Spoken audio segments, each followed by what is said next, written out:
Hello, and welcome to Guild Wars 2 Guide to Ascalonian Catacombs. This time we'll be going over Path 3.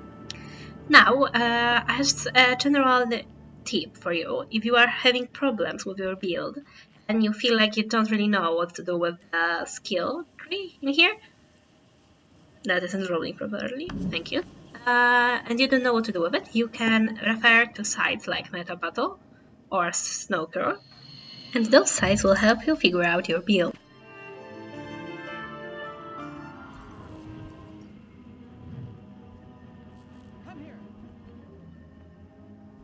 So this is where the path differences start, as with all of the paths before, and we go to the Lover Crypt, which is the place where we fought the double boss in the story mode.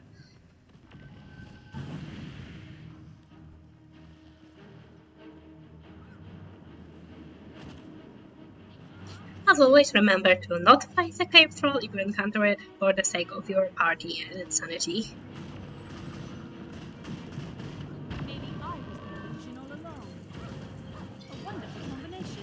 This path overall is pretty easy. The biggest problem is the last boss, but if you know what you are doing, you should be fine.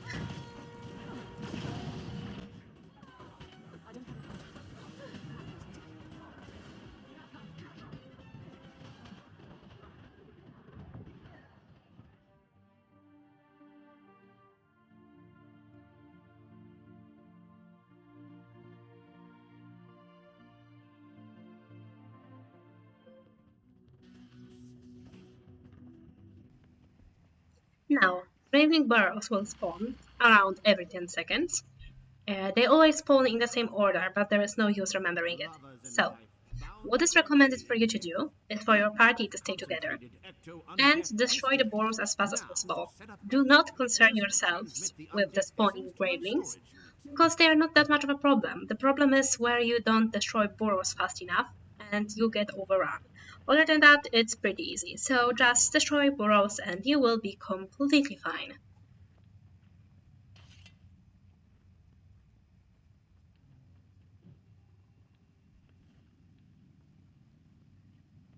The process is attracting gravelings.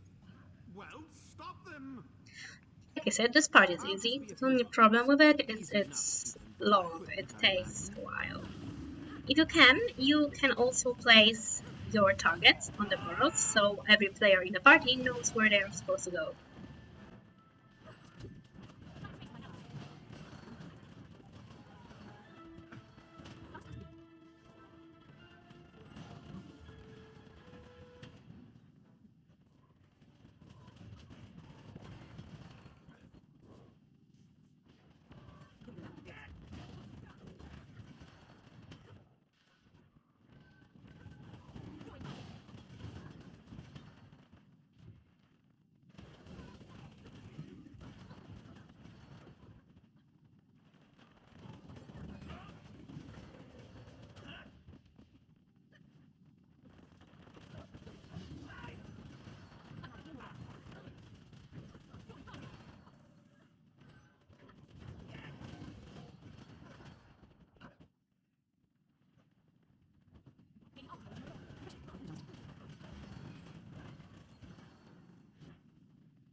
Interestingly enough, there is a set number of burrows, so if you are done fast enough, you are just left at the end, standing there and looking at nothing until the gates open.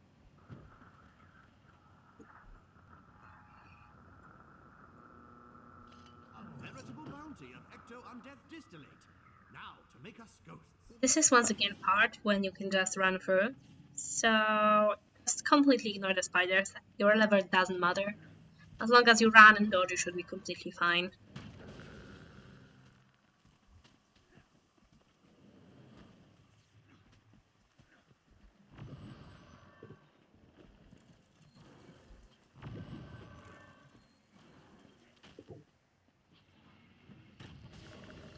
Now, there are burrows all around the perimeter. It's But for your party to once again stick together.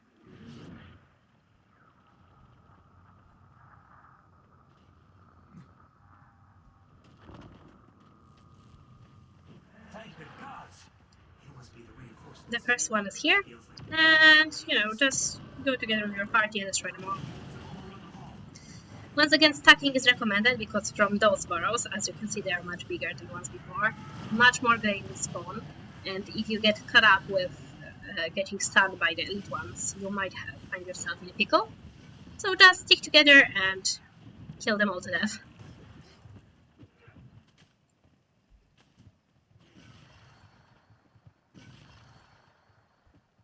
If for some reason your model doesn't change to a ghost, it doesn't really matter. It has happened before, so... oh. So I know for a fact it's completely fine. Once again, prioritize the burrows, so no more mobs can spawn. But if you find yourself having problems, you can kill off the elite one first.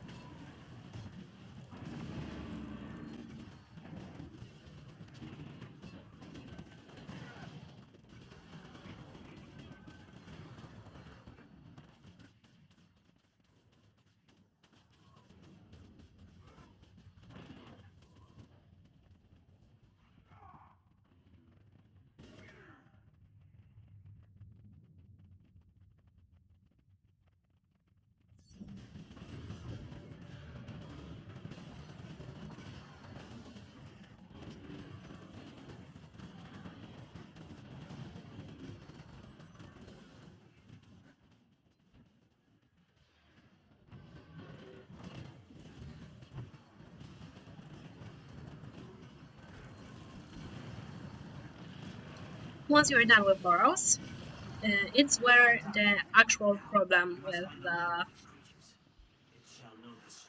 the boss starts. The tunnels are all obstructed at the moment, but I've discovered a structural vulnerability. Lead the way. No barrier can stop me from defending my homeland. My resonance cascader will dislodge the rocks blocking the Graveling tunnels. The ethereal flux oscillator indicates an open path in the next room. Those doors here are open, so you can just go through if you don't want to teleport. But as you can see, one of the players teleported before. So, doing the burrows will unlock this weapon here, and then this part down here will open when the NPC stop talking. Now, this may remind you of one of the paths where you need to run through an army of gravelings. This also happens here, but it's much easier to go through. So, while in the other case I might recommend killing the mobs, in this one I would in fact just recommend going through.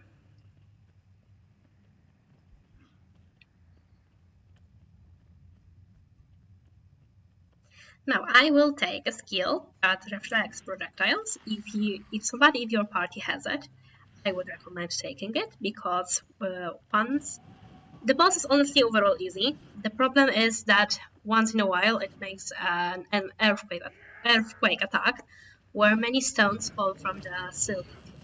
Now that is an actual problem. As you can see, an NPC, War Master, is an NPC that you need to stay alive.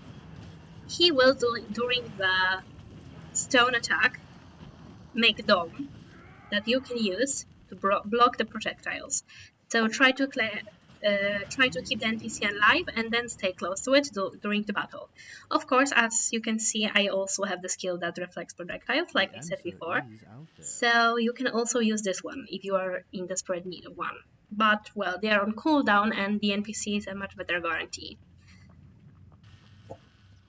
Other than that, of course, killing the boss as fast as possible is a great way to survive, but it will probably do the stone attack at least once. And it's devastating. Your level really doesn't matter.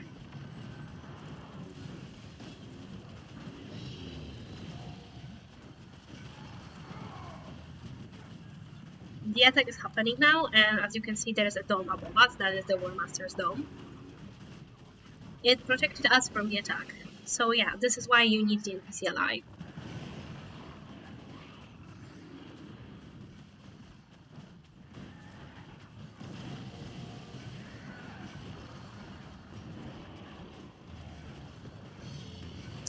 this is all. That is path 3 of the Ascalonian Catacombs, and you're done! That's all from the Ascalonian Catacombs dungeon. Look for me there, brave soldiers.